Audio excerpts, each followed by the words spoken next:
you everyone for joining. There is a new mentor in the room, Sue Corden.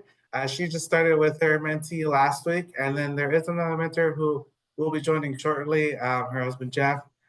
They came on for our juniors, and I know for some of you guys are in your first round of mentoring, but you've come a long way, and you're not in your first week of mentoring at least.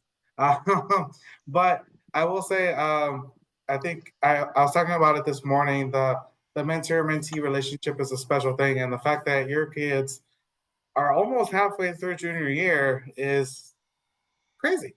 Uh, it's gone pretty quickly, and what I always like to say is I can't believe I've already been here for like 7 or 8 years because the kids just keep coming, and it feels different every year. But as always, if you're having any technical difficulties, send me a text. I do have my cell phone here right here in front of me. Notify me if there's anything going on. Um, Most of you know how it goes. But sorry. For Sue and Joe, we'll do the presentation and then we'll go to the breakout room. But today we're going to dive a little bit deeper into SAT and ACT because the juniors are now focusing a whole lot more on it, as well as the Magoosh portal. And I am actually going to sign into a sample student account so that you can each see what the student sees so you can talk to them about it. We'll also cover some of what the highly performing juniors are because all of our juniors do really well. But there are some where they are extraordinary when it comes to exams and classes and grades. So there are a few of your mentees who might be eligible for some programs that we're going to have them apply for. And then just kind of covering junior year overall.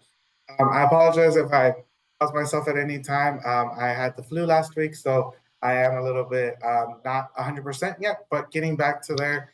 I tried to send emails while I was home and recovering, and then I kept copying the wrong people. So I told myself, for the future, I'm never doing that again. um, but as always, I want to shout out the team. We've been doing so much work with them. The juniors are definitely doing very well. If you didn't know, the junior class is our biggest class. We have 36 of them. Typically, we're only supposed to have 30, but there were just so many in this grade that they were phenomenal. Like, how could we not take them? So we ended up with 36. It takes a whole team effort to make sure that they have everything, but huge shout out to Esmeralda because she's the main one interacting with them on a daily basis, making sure that they're staying up to date. If you ever have any questions for her, by all means, you're more than welcome to email her. Or if you don't have her email, you can send it to me and then I can get it over to her. So I did mention this briefly in the last Zoom meeting, but every junior in the program is required to take both the SAT and ACT during their junior year by us. They The reason we do this for all of our juniors is because we want them to try both tests out and see which one they can really relate to. Both tests cover similar material. It's just the format of the test that's a little bit different. And if I'm correct, I yes. So this is the breakdown. I know I covered it really quickly last time, but the ACT has an enhanced test now. Science and writing are no longer a part of the composite score that gets sent off to colleges unless that student is applying to a program that requires that ACT science score. Maybe the school has them apply directly to the engineering program or chemistry or biology if they're wanting to study pre-medicine. But the new ACT test, these two are optional. The main score that they're going to get is just English, math, and reading. One of the big tips that the ACT has given us over the last year is that if a student is struggling in just one subject area, like maybe they're just really struggling with English because they're having trouble with grammar, or maybe they're really troubling having trouble with math because they can't remember the formulas. What these test prep people actually tell us is to have them register for two different tests on two completely different dates and for that student to just focus on one subject at a time. Because what most schools will do is a super score system where they will take the best score from each test and then give them their highest possible score. It doesn't matter if when they're focusing on math, they completely ignore English and reading. That's okay because they're going to take it again later on with English and reading. This first time that they take the test, Esmeralda has been working with all of them on getting their test waivers, getting them registered with their accounts, getting them set up on their test dates. This first time, we want them to take it seriously so that they can really get a good understanding of it. Susan, do you have a question? Yeah. I do, a couple questions. Yeah. When are the test dates? Are they So in the they're fall spread out or throughout the spring? year. They're spread out throughout the year, but there's basically one test every month. Per month? I have a question, Okay. Danielle. Oh, go ahead, Susan, if you're still. Yeah, I have another. So one test per month. Are these the tests that they will have their results sent to the respective colleges? Yes. Yes. And number three, what kind of, you do the prep, or are there prep courses that they can sign up for? I know in Illinois, several of my nieces signed up for specific prep courses that they did at home. Yeah, so we pay for a Magoosh Prep Portal account, which is a test program online, and we will dedicate specific time after school where they will specifically jump onto that prep portal. Right now, we've basically jumped up to basically every meeting that they have. You know, aside from times like where today we have our mentor Zoom, they are going in and then they are jumping onto Magoosh. That is what And they are Magoosh is- doing that. okay. That's And I what will- Magoosh is. I didn't know. Okay. Yeah, Very yeah, good. no Thank worries. you. And I will show Magoosh in a few slides as well, and show you Great. the portal and everything. Thank you. Claire, Danielle, did you have a question? yes. I have a question. Regarding like some of the state schools in Florida, are they all allowing like an ACT super score right now? Or some of them, like if they might be qualified to go to University of Florida, do they allow the ACT super score? Yes, all Florida schools for the state university system allow super scores for both the ACT and SAT. Okay. I was using ACT as an example, but for SAT, again, if they focus on reading and ignore the other two when it comes to their second and third test because they really struggle with that, that's okay. They will super score for both tests. And some occasion, if say a student does better on the SAT reading and writing a language, they're going to take the score for the SAT rather than the ACT one. They really want to get those scores out of them because the schools also know that sometimes when it comes to communities like Immokalee, where they don't have access to a whole lot of this test prep, they will try to find that workaround for those students. Okay, great. Thank you. Yeah. I have a question too. So I was just trying to understand. You said you want them to take both tests so that they can assess which one they feel most comfortable with, presumably score best on. Mm-hmm. But my impression was that they were doing that without those scores going on to the schools. That this would be a practice test. Is that not the case? Unfortunately, there is no way to do a practice test that wouldn't be like the score sent to the school. But what does happen with our seniors, they are allowed to send specific scores. Like, so for example, if say your mentee did, unfortunately, really badly because something happened, or maybe they're focused on something else, or they have some kind of family emergency where when they're at the test, they just cannot focus. They can elect when they go into their ACT or SAT portal to not send that test scores dates. So it will give them the option of they'll say test 1, test 2, test 3, and they'll have a little checkbox that says send these scores. Okay. They can check all 3, but they can also ignore the first one if say it's going poorly. Typically, in most cases, our students do, I'm not going to say great because some do struggle, but they do okay. And it's not bad for them to send the scores because they can also tell in their, every college application has an additional section. So say they did absolutely horrible the first time, they can say they really struggled with test prep or testing. And if they say the steps that they took to improve on that score, then now they're going to also have that to back themselves up as a student who's willing to work for it. What is the waiver all about? Yeah, I'll cover that in the next slide.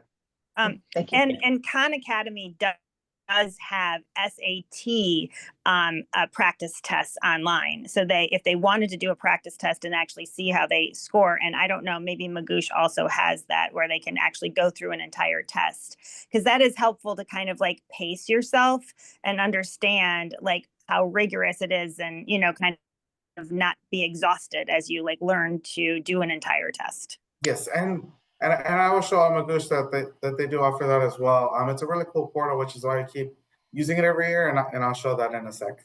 Okay, Dan, one other question, Daniel. So you had mentioned that it might be wise to take the same test twice and focus on different topics in each test so that you can maximize your score on each topic.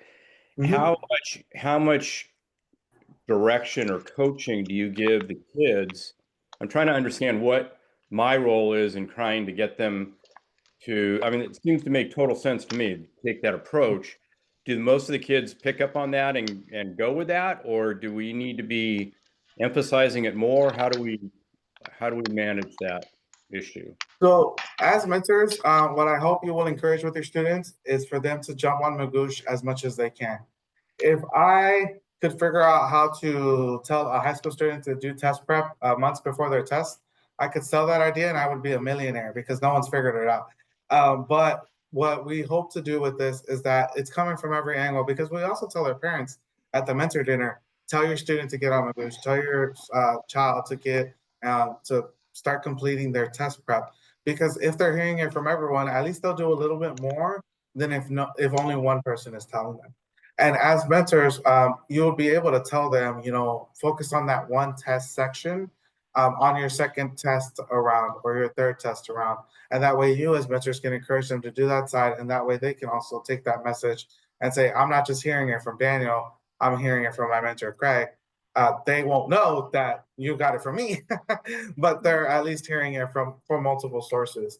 Because even some of the teachers at the school will say that. And there are, unfortunately, some teachers who just say, well, tests don't matter, we're focused on your essay and your grades. But unfortunately, for the state university system here in Florida, they do require test scores to enter a university here. Okay, thank you. So to address Susan's questions, the waivers, this is what will allow them to not have to pay for their test.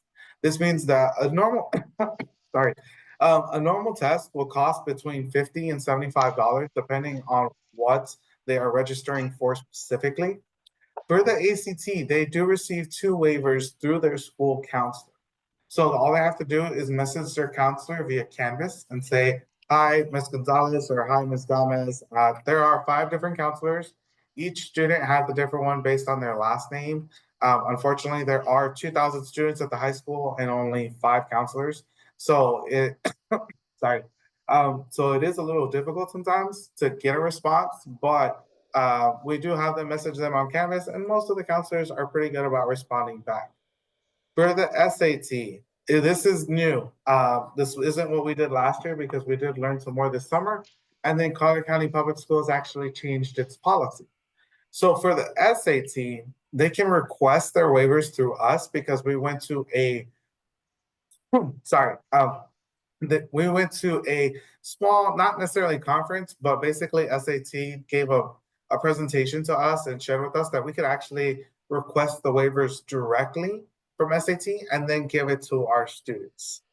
What is also happening now with Collier County Public Schools is that the high school students can go to the SAT website and request it themselves. They don't need to go to a counselor. So what Esmeralda has been doing consistently, I mean, yesterday we had our sophomores meet, but she even pulled in a few of our juniors who were having trouble. She has them bring in their laptops and walks them through the process of getting their waiver. So that way they can register for the test at no cost for a date that they select themselves. And then Esmeralda on her end will track it to remind the students, hey, your test is coming up, or hey, your test is a month away. You gotta be jumping on Magoosh. We're hoping to have everyone registered by the end of this month so that they can take one this fall and then one this spring. I'm hoping we'll have all of them registered for both, and that way I can share. Sorry, still recovering. That way we can share with mentors, you know, hey, your student is testing on this date or at this location at this time. You know, give them a word of encouragement the day before, or hey, talk to them about Magoosh, the test is a month away. It is a process because there are some students who may not be eligible for a waiver, but that is a very few amounts. And then, you know, getting them registered for the test, getting them access to their portal. What many students barely realize is that College Board, the one that hosts the SAT, is actually the very same program that they use for their AP tests. So when they're taking those AP tests and those scores that they're getting it in that same College Board portal where they would register for the SAT. Some students might struggle with that. Maybe they forgot their email or their password. But Esmeralda has already been working on that for the last month to get them access back into their portal and back into the account so that they can register for these.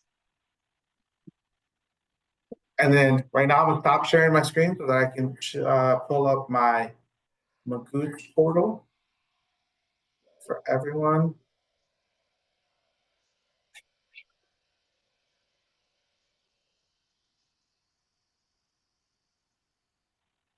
So what you'll see right here is actually what a student will see once they log into their Magoosh account. Every single student has this. Now, typically most students will actually have completed, this is my fake account, like this is me as an administrator login. But when a student logs in, they'll see kind of a summary of where they're at. How many days did they study? How many hours have they studied? What's the longest streak that they've done in a row? And for English, math, reading, and science, they will have an estimated score based off the ones that they've done. So if, for example, I want to practice English, it will give me a passage. I'm not going to read this out right now. I will say in response, and I will submit an answer. Now, it's going to tell me if it's correct or wrong, and then it's going to explain why. And that's really helpful because then a student can go back and say, you know, I'm not really understanding this or I'm not following this. What's really great about Magoosh as well is that kind of like what Claire was saying, they will have practice tests. And then say this isn't just good for just test prep. Say your student is taking, most of your students are juniors, in which case most of them will be taking pre-calculus. Sorry, this does just take a second to load. They can actually go in here and look for the topic that they're having struggle with to find a formal tutor, because not many of the teachers may have the time to tell their student, hey, come after school or come in the morning before the school day starts, and that way I can help you. Say they are looking for one of their topics. One of the biggest ones that comes into tests and also in class is SOHCAHTOA, which is the sine, cosine, and tangent. That one always gets asked in both the SAT and ACT. And maybe they're having trouble with it. They can just search it up, and instead of scrolling through all the different topics that they have, they can find where it is exactly. They can watch a video to introduce it, little explanation. They'll do a little quiz, and then they'll also, sorry about that. They'll do a little quiz. They'll give small identities and then another quiz to recap it. And each one of these, they can go in and see, you know, what is it that I actually need to know? What am I having trouble with? And then they can watch videos and then practice it themselves. It's very, very helpful, and it does give live feedback to them so that when they're completing these sessions, sorry about that, when they're completing these sessions, that way they can get live scores about what it is that they're doing. They'll also get access to flashcards. So if they're struggling with, say, punctuation and grammar, they can go in here and see what exactly it means. They'll get a definition and they'll get an example. I knew this item, I didn't know this item. If they didn't know it, that flashcard is going to be rotated back into the pile, and that way they can get quizzed on it again. And the flashcards are, again, for all different subjects. Maybe it's coordinate geometry. I have been out of school for so long, I don't know what that means. So again, it'll give them the topics and then ask them those questions, and that way they can keep quizzing themselves for as long as they would like. Daniel, Go ahead, so Joe. is this just ACT or is this ACT and SAT prep? So we asked the students at the beginning of the year which one they preferred. So they got one or the other, but the subjects themselves, those are applicable to both. Okay, thank you. Yeah. But the practice test in ebooks will be for the portal that they selected themselves. I would There's say a science section to the SAT? No, these are the ones where it's applicable to both tests. So this will go more towards the ACT. It's this specific section right here of say ACT or SAT based on what the student selected. Got it, okay. Daniel, quick question. Daniel, actually two questions. Can our mentees share the main screen here with us where they're, with that? Yes. Can they share this with us? And is it appropriate for them to do that? Yes, definitely, because that is another accountability piece. So if you ask them for it, they will be able to give it to you. This is accessible both on their laptop and on their phone. So Okay. we tell students all the time is maybe they're on the bus on the way to work. Yeah. They can easily plug in some headphones, listen to some music while completing these. You know what might be helpful, Daniel, is just maybe not today at this moment, but some kind of maybe instruction as to what part of this do we want to look at, other than the cover page or the whatever you want to call this. Where should we go look? Where should we probe gently, of course, to find out how they're doing? Yeah.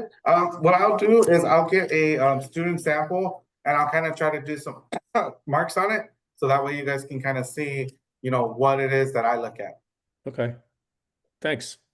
So in other words, can we get this ourselves? So if she's having, or our person is having a problem, we can go to that section on our computer and look at it with them and kind of work through it with them? Maybe. Not necessarily, because for that you would need the student sign in, but if you wanted to go onto Magoosh and make your own account, they do have a sample one for free that gives you like base access to everything. You could do that. But the one that we give them with the practice test and flashcards and everything, that is paid. But the free version does give you access to some of the items if you'd like to go in yourself and be able to walk alongside them with it. Yeah, I just thought if there was a question that they might be having, we might be able to, based on what our backgrounds are, we might be able to help them in some way. Yeah. I don't know. And I will say, I've never seen the same question twice. No. I've seen very similar question formats, but never the same question. So it does keep rotating consistently. I'm not a high school student anymore, so I haven't spent that much time on these practice ones. But from what I've seen the students doing, I've never seen the same one twice. So they are getting a good rotation through. Okay. I'll just ask for hers, I guess. Okay. Hey, Daniel, Craig, I just wanted to ask you, kind of give us a sense of what would be, in your view, a reasonable amount of time, an unreasonable amount of time. I have no way of kind of judging if 2 hours a week is good or bad. Yeah, so it kind of depends on your student's involvement in activities. So if your student is is working in our after school program and doesn't have activities outside of that, I would say that the max they should be doing is about 2 to 3 hours a week, because they're going home and they're doing homework. But if they don't have anything else aside from that, because you will also know your student, if they have responsibilities at home, such as taking care of their siblings or helping around the house because their parents are still at work, that kind of plays into that factor, which might take time away from it as well. If your students in football or color guard right now in fall, they are not going to have any time at all. Oh, and I should also add marching band. They practice 3 to 4 times a week, and then they have games every Friday. For the fall, I wouldn't say any more than like 45 minutes a week, because they are going to be jam-packed. But once spring comes along, when they don't have anything, that's when they go to that 2 to 3 hours a week. If your student has just 1 or 2 activities, I would encourage an hour and a half a week. What we really want them to do is to kind of go on consistently, because many of the students will realize how serious it is. They'll go onto it 2 to 3 weeks hard almost every single day, but then the test is gone, they don't worry about it anymore, and then they disappear for like a month or 2. That's why Esmeralda has started to implement it at the meeting after school in the lab, so that they would just go in and then log in directly. and we'll walk around the lab to make sure that the students are going through okay, and if they're having trouble, we can walk them to the problem. I hope that helps, Craig. That helps a lot. Thank you very much. Yeah, and you each know your student, you know what they might be facing at home, and I'm not going to put anyone's situation out there for the students because, sorry, because the sessions are being recorded and then put onto a public YouTube, so I'm not going to say any names for what they're going through, but you know your student, and they've shared whether or not they have support from parents, or they're taking care of siblings, or maybe they go home and they have absolutely no one to help them. You know your students, so definitely judge, and if you're maybe you don't know and you want to know more, feel free to give me a call, and that way I can walk you through what that student might be facing specifically. Let's stop I sharing have a my screen. question.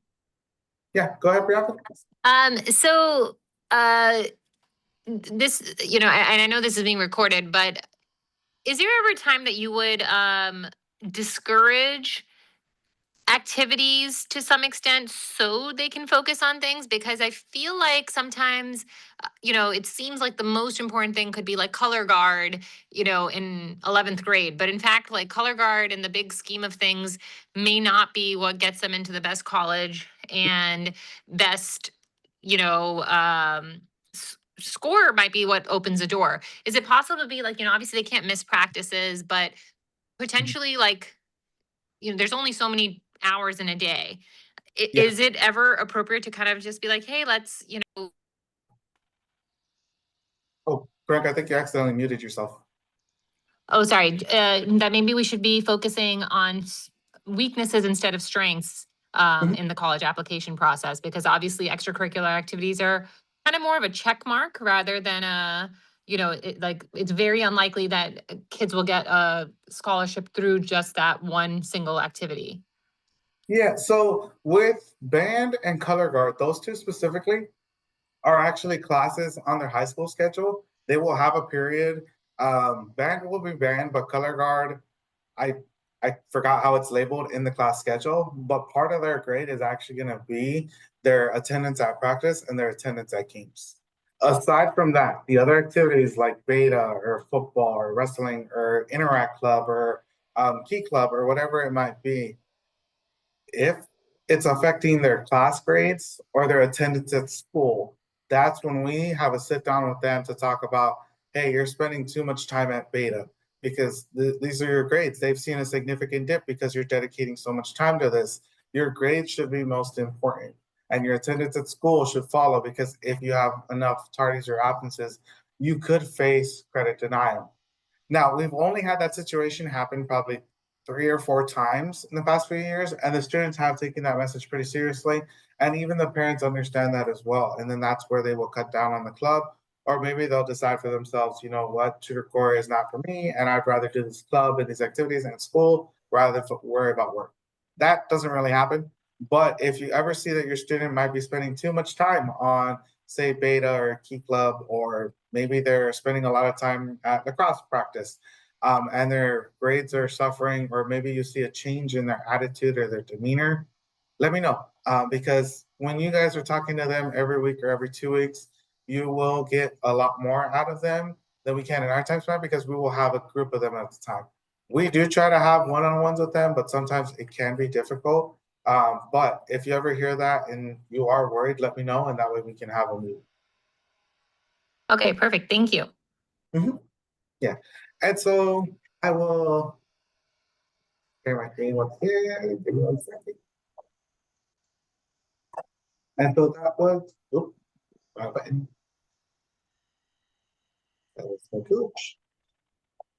And so there are a few of your mentees who blew it out of the water. They are doing phenomenally in classes, in grades, in tests, in attendance, in activities.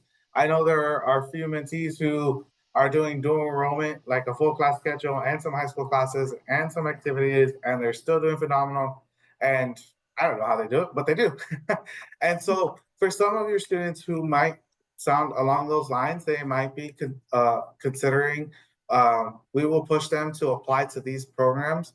These programs specifically are what allow a student to be able to have additional help aside from us to help them apply for college. Those programs will look at their SAT, ACT, and GPA when they're applying to them. For example, Leadership Enterprise for a Diverse America, we have had one student go through there, and she was accepted to schools such as Stanford, I am blanking on the names because it's been too long, but ultimately she did end up at Stanford on a full ride, and she was able to visit a lot of different schools, matriculate, and then Sunrise Scholars.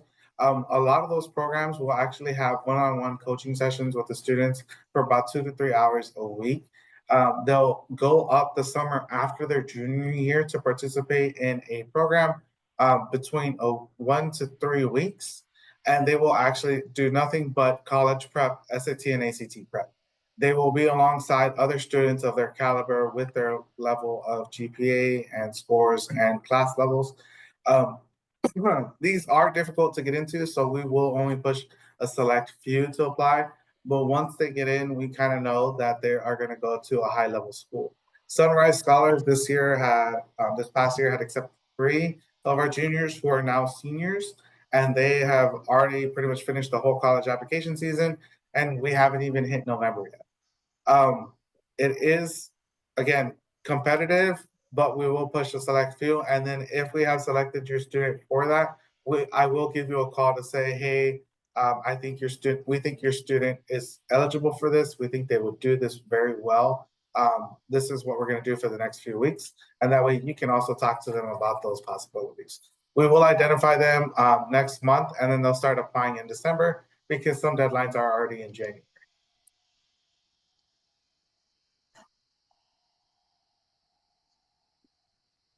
So every junior after the summer after their junior year, for every student in our program, we will have them apply to a pre-college summer program somewhere in the country, a program that we have selected that we want them to attend.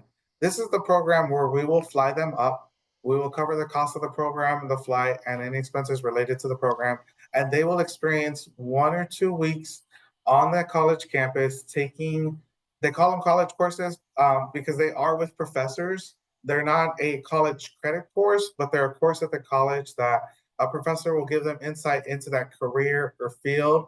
That way, the students will then learn whether or not they can handle being away from home and whether or not they can handle that major that they have selected. The story I always say is we had a student who was gung-ho about becoming a nurse once she graduated. She was thinking it for 3 years. She went to the summer program. She realized she didn't like seeing blood and completely dropped that thought immediately.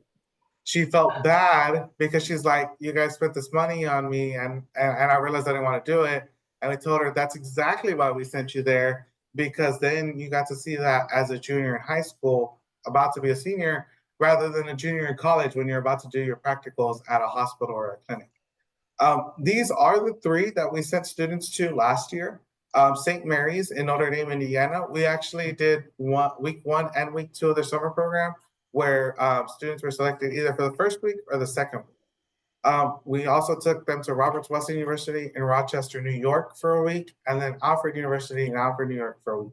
And for each of these, we will fly students up in a group. We don't fly students up, just one of them for a program. We will take between 6 and 8 to a program. We try not to do any more than 10 because otherwise our students flood the program and then they end up just hanging out with each other rather than with new people, making new friends. And the reason we do that is because, students here will want to, any teenager will want to hang out with the kids that they already know. We don't want them to do that. We want to force them into a new situation where they learn how to make friends where at a university or a college, similar to where they might end up when they're in college themselves. This way they get that experience firsthand. A chaperone of ours will be alongside them nearby at the campus the entire time. We won't send them up on their own. This does relieve a lot of stress from the parents.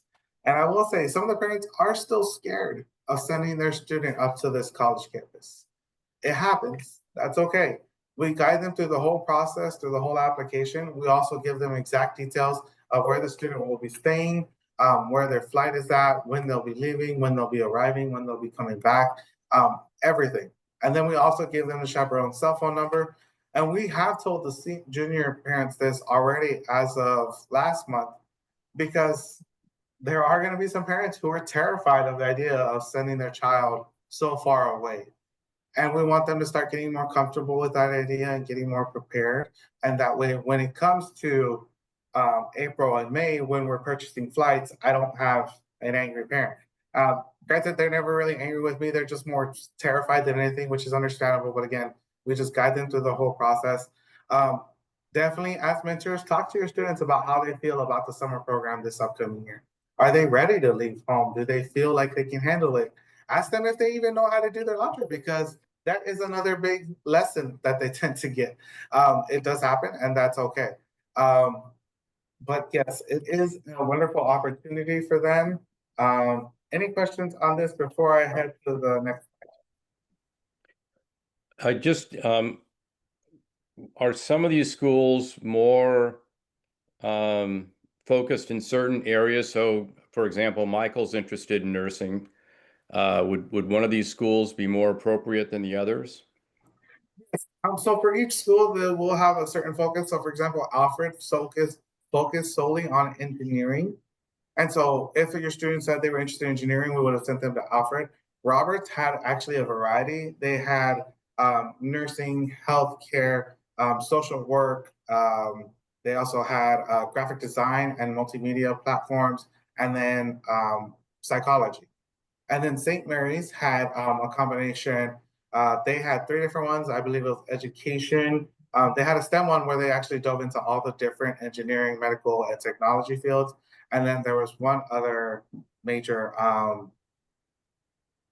I think it might have actually been political science, if I'm remembering correctly.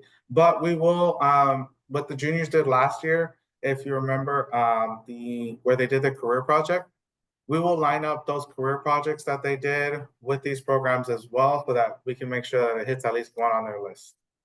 For the summer programs as well, it's not going to hit exactly, it may not hit exactly what they want to do, but it might hit a field that's somewhat related to either their first or second interest on their career interest list. What about business? None of those seem to have that, or you didn't mention them, whether it be accounting, finance, marketing, economics. Which university would they have gone to? I think that one, might have been St. Mary's. I think that might be the third one that I couldn't remember. I don't think it was political science, I'm sorry. But we do try to hit everything. There was another one, Mizzou. We went to 2 years ago. It has the Trulewski College of Business. And that is one that we did because of that year we had so many students interested in business and accounting. Because I know St. Mary's is an all-girls school. So yeah, that presents yeah, that's why we always try to hit at least their top interest or their second interest. Okay. Very good. And are the dates set for this, for each one of these, or? Not yet. That's why I included the ones from last year, because right now we are in talks with these colleges. They have not finalized when they're gonna host theirs, so that's why we're still waiting on those. Hey, Daniel, I wanted to just tell you a quick story. One of my mentees thought that the New York version of this was going to be in New York City. And I thought to myself, geez, I think I'm going to go there and stand on the street to help them navigate New York, but it's not. It's obviously up in Alfred, way upstate. But do you ever? My question is this: do you ever? Do you ever need people like us to go be chaperones, or where there may be a need for multiple chaperones or whatever? Do we? Not typically. We'll typically have it where one staff chaperone will be enough to cover all the high school students. Okay. And then that is also a big confusion that some of the parents have. And then we just put up a map of New York and show how New York City is over here. And then where we're going is actually several hours from where they're at. So then parents tend to have a little sigh of relief. Got it. Thanks, bud. Yeah, no problem. And then I'm gonna hit these last ones pretty quickly, just because the students are starting to jump on, and I want to make sure I at least time for questions. But if you ever have questions about your students' GPA, their dual enrollment classes, scholarships, their majors, test registrations, or even FSA IDs, feel free to send me an email or anything, and I'd be happy to answer those. If you'd like to meet with your student on a Saturday, these are the Saturdays available for our Dempsey Lab. There is testing going on, so there will be a staff member here readily available to have you and host you, so you can meet with your student in person. And these are the events for the year. So if you didn't have them in your calendar so far, I did send out the newsletter last month. And then for new mentors, I did send that out last week. But if you don't have them, here they are. If you didn't get the newsletter and are not sure why, shoot me an email. And that way I can actually get it over to you again. And then I can find out why you might not have gotten that email. If you're interested in any of our other events, these are our dates for those: holiday gift shop, the annual gala, and buddy day. And our appreciation, we just had our Seeing the Bigger Picture events. Okay, are there any questions on anyone for me or maybe for your fellow mentors? I know, Sue, you're a new mentor, and then Jeff just arrived as well. So any questions that I can answer, or maybe if you have for your fellow mentors? Yeah, I had a question of the other mentors. How often you get together with your mentors? First via, FaceTime or text, and second in individual one-on-ones. Can someone tell me what their habits have been? Susan, this is Craig. I try to talk to him once every 2 weeks. Once every two, okay. How about, have you done any one-on-ones, like going to lunch or anything with them? Okay, this is Mary, and Okay, I think I'm on my 4th mentee. Danielle, maybe okay, you're right. So I especially try to connect with the Zooms, because sometimes when I try to connect, other times it doesn't always happen. So I feel like, trying to do the Zooms really helps. There is a little, and Danielle will emphasize this, you're really not supposed to be with your mentee alone. So, right. I've tried to set up like maybe a dinner and take some siblings or families. Again, sometimes it's difficult, and I've had things go through. So, I would say, that I try to do all the activities, and then kind of just reach out in a text, how are things going, maybe, but like Daniel says, they are so busy. So I probably could do more, but I also find the Saturdays really helpful. Like I've met them, because I can do that. I don't have to have anybody else with.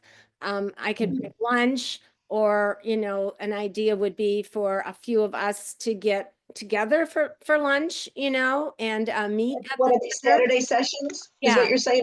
Yeah, Okay. the Saturday sessions, we could each bring a lunch for yourself and your mentee, and we could get together with another mentee. So that might be another. I have found those Saturday sessions really helpful. But besides that, I can't say that I really have gone out over that. I've tried to, just depend on the situation. But Thank you. So Susan, it's John McEwen. I have the benefit of having 3 daughters, and Okay. yeah, and what I do is I take my mentees out to dinner, and I bring one of my daughters with me, of course, and and what my daughters talk about actually is their college experience. So I think, and my 2 young ladies are much more interested in what my daughter has to say about her college experience than me talking about my college experience, because I don't even remember mine. But it was, yeah, and so that, I think that works great. I think, and I've rotated all. And I'm in the process of rotating all 3 of these girls of mine Okay. into talking to these into meeting, having dinner or whatever with my 2. So that works out great for me. Now, does your mentee have to bring someone with them as well? No, not really. I have 2 mentees, so I bring both Okay. mentees at the same time. Gotcha. And I feel comfortable. I feel comfortable if I were there by myself, of course. But I bring one of my daughters with me, and they're in their I see. 30s. They're in their 30s. So Okay. yeah. you're fortunate I- to have your daughters here and be able to do that. Because I tell them they have to. I say, look, girls, this is the very important thing, and it's very, very worthwhile. So get on the plane. Let's go. I Oh, buy the nice. ticket, of course. they I come buy the on the ticket. plane. Oh, so Very they nice. so they do come from somewhere else. New York. Wow. They live in New Nice. York. Oh, I like that idea. I'll have to think about that when my daughter does Well, come to town once a year. It's a good idea. It's good for them too. It's good for a 30-year-old to see how Yeah, important this kind of thing is. So I'm I like very that happy idea. to do that. Very good. Daniel, is it possible to put the Saturday time or days back up again? I just wanted to take a picture from when I talked to my mentee. Give me one. Thank you. I would say I have a little more trouble connecting with my mentee. She does color guard and she works and she's just really extremely busy. So gonna try some different things, maybe with the Saturdays or connecting with the Zoom meetings, because we really have had a difficult time doing more than a few texts that I don't find all that meaningful. And so I'm hoping that we can connect better. Thank you, Daniel. Yeah, of course. And if your student is in color guard or band, I would encourage you to ask them for their game schedule. Because if, say, maybe they're coming out to play a game near you, after their performance at halftime, they get let loose to the concession stand, and every single kid will get out of their band uniform or in their color guard uniform, go to the concession stand, and wait in line for food because they're probably starving by that point. And that's a great time that you not only got to see them perform, but they saw that you went. And that is incredibly meaningful to these kids, that the fact that you took that time to go out there. And then that way, when they're waiting in line for food, you get to talk to them and a few of their friends that are in the area. And I always say, friends have no shame. They will share everything, whereas your student will probably be a little bit more reserved. The other thing, Susan, that I've done with my mentees is try to find people that have the experience of, in my case, Michael's interested in nursing. So I found people in nursing to talk to him and talk about their experience of going to college and their path. There's a lot of different nursing paths to choose from. So just saying you want to go into nursing isn't really narrowing it down nearly enough. So anyway, they seem to really appreciate having the opportunity to talk to people that are in the field that they're attracted to. Craig, if you ever need anyone for nursing, I'm a nurse leader. I've been a nurse for a very long time. Always happy. I work at Avow, and we have lots of nurses and healthcare people there. Wonderful. I'll Well, good definitely to take know. up on that. Thanks. Thank you. And I feel bad cutting off the conversation, but the tutors are actually texting me saying, we're on the breakout room. When are you going to let me in? So I am going to stop the recording. And that way I can send